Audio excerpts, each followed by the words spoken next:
maswerte ka talaga dyan sa bago mong boss, ha? Imagine mo, marketing head na siya, pero kung tratuhin niya tayo, parang katantay lang niya. Oo talaga, mabait talaga si Miss Regina. Hindi parang yung boss ko. Bakit? Sabi naman nila mabait lang si Miss Eliza. Hindi rin, no? Ay, naku, basta ako yung boss ko. Maganda, magaling, mabait pa. Beauty and brains. O, di ba, bongga? Oo.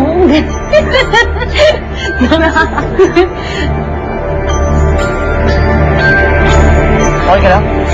Nasugatan ata yung kamay ko. Kailangan tumigil yung dugo nito.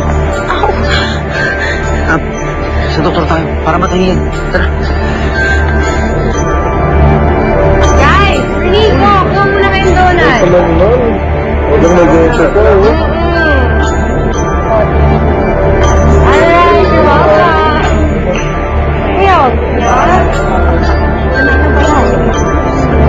okay. Oh, Kat, Angel, gusto niyo bang donut? Ay, ma'am, thank you po.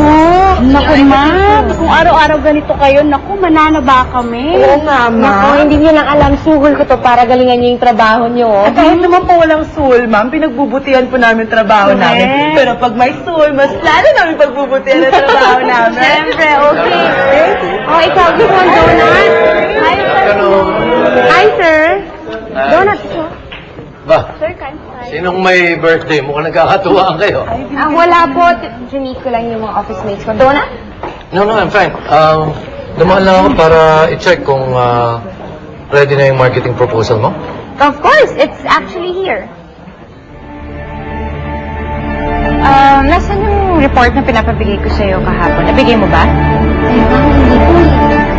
Bakit hindi? Di ba sinabi ko sa'yo ibigay mo bago mag-meeting? Eh, kasi naman po, ma'am, hindi ko naman po kasalanan. Nasira po yung Xerox. Paano po ako magkakaroon ng paraan para makopya yun? Eh, sabi niyo po, di ba magkopya ng marami? Di sana kahit yung isa na lang binigay mo kay Papa. Eh, sabi niyo, bigyan lahat eh. Akin na. Akin yung report.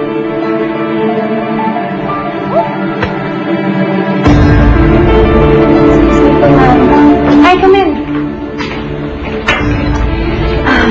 Vicky, hindi mo naman sinabi kay Eliza na binigyan mo sa akin yung report niya, no? Ay, hindi po, ma'am. Di ba yung pubilin niyo? Thank you. Maraming salamat, ah. Oo nga pala, I got you something. That's me. Open it. Wow, ma'am. Nakakahiya naman po. No, don't be shy. That's really for you. Keep it. Thank you. Elisa, Hi, Pat. ay, eto nga pala yung proposal nung bagong marketing head natin. Na-approve na nung board yan.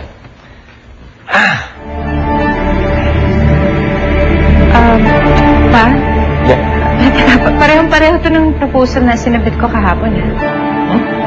Oo. Parehong-pareho, tinan mo. Ito yun, no?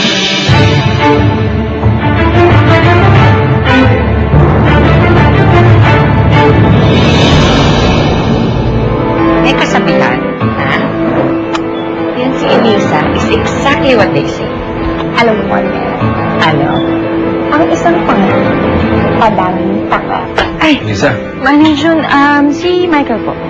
ay hindi pa siya dumarating eh. Hindi ka siguro dumating kanina baka kung anong masama na yung nangyari sa akin. Kahit naman siya nakakita ng ginawa mo, gagawin din yun. Hindi lahat ng tao handang ibuwis ang buhay nila para sa taong hindi nila kilala. Ako nga pala si Giselle.